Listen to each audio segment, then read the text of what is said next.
Hapa kuna njia. Tuende kwa miti.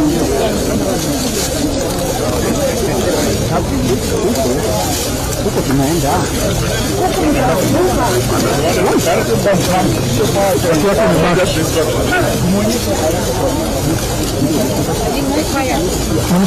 Songa.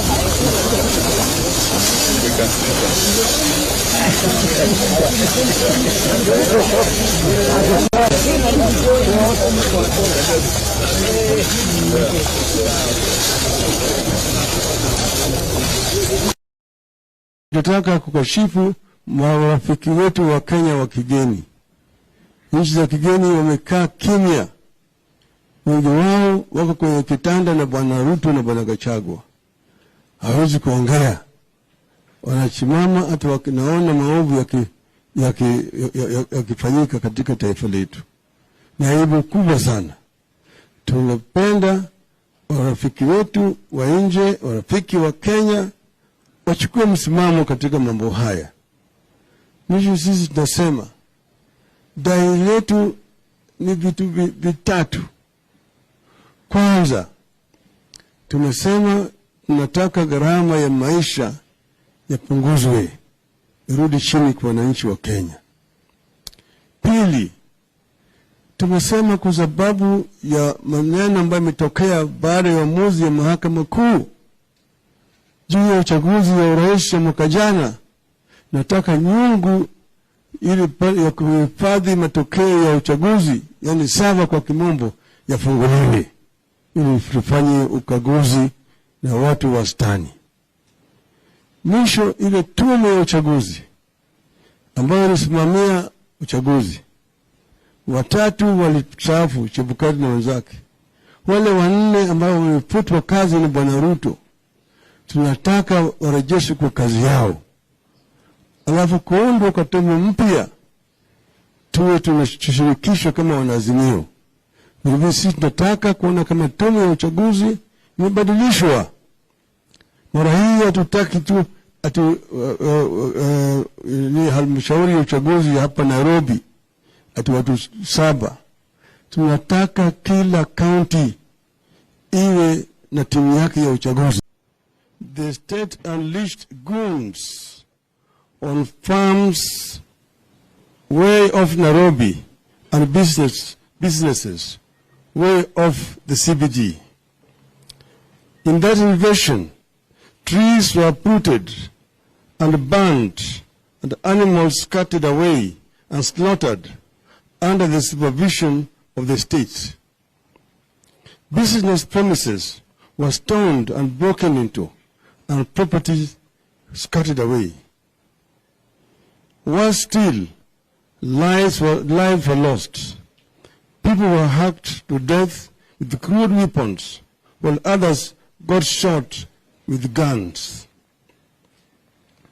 The last time we witnessed such invasion of farms and companies in this part of the world was when Robert Mugabe claimed to be compensating freedom fighters in Zimbabwe.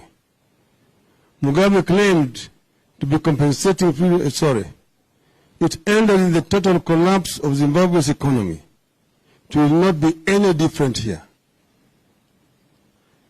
In this latest act of desperation by Mr. Ruto and Gachagua, we see a plot that will be extremely disastrous for the country's long-term stability and economy.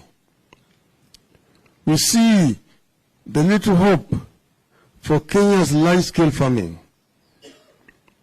We are tearing the heart out of our commercial agriculture. We see little hope for new investments in our economy or expansion of existing ones. We are looking at the beginning of the end of the economy of this country. It is clear that the country is being run by people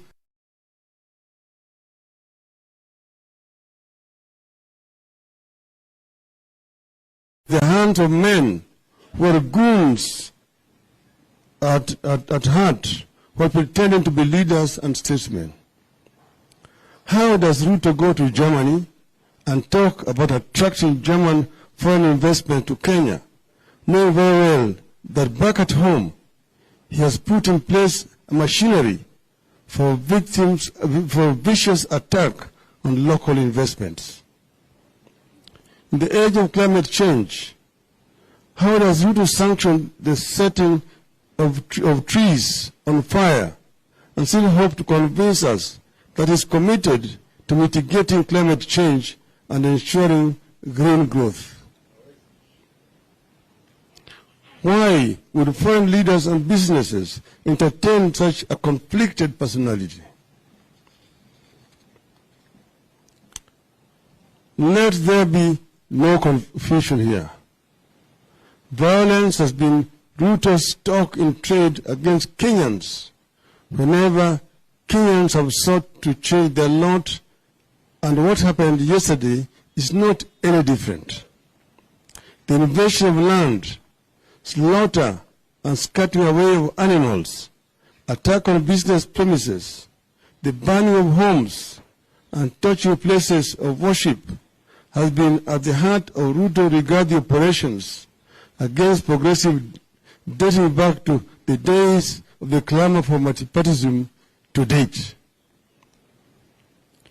You find this kind of operation in Raila, Thessalia, and Uhuru farms as we approach the 1992 elections, with Ruto at the helm of the YK92, and Rigathi a brute and crude administrator. You find it in the Onasopokia and Olungurene in that same period. You find it in the Likoni at the coast in the run-up to 1997 elections. You find it in the Kiambaa, in the Rift Valley, in the 2007-2008 violence. You find it in the Adrian Muteshi's land in the North Rift in the same period. Violence, mayhem, invasion of farms, torching of homes, and burning of houses of worship are synonymous with Mr. Ruto.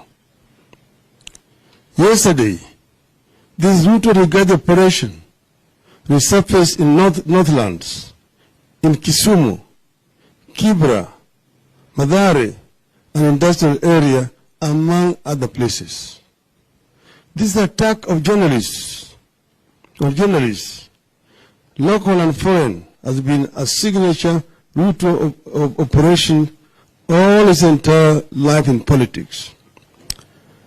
Those who were there then will recall how in 1995, party goons and police beat up the late Dr. Richard Leakey and journalists, including Louis Tambridge of the Daily Telegraph, whose crime was to ask policemen why they were doing nothing when Dr. Leakey was being attacked.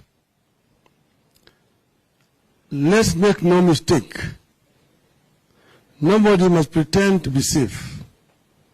Anyone with any property in any part of the country has every reason to fear. Anyone with a sizable piece of land business must be very afraid. You have every reason to believe that other properties will be invaded in the coming days. William Ruto himself owned vast tracts of land across the country, from Narok, Kajiado, Nairobi, and the coast. Much of that land was illegally acquired. Does his order for invasion of other people's lands amount for the invasion of his own? Time time will tell.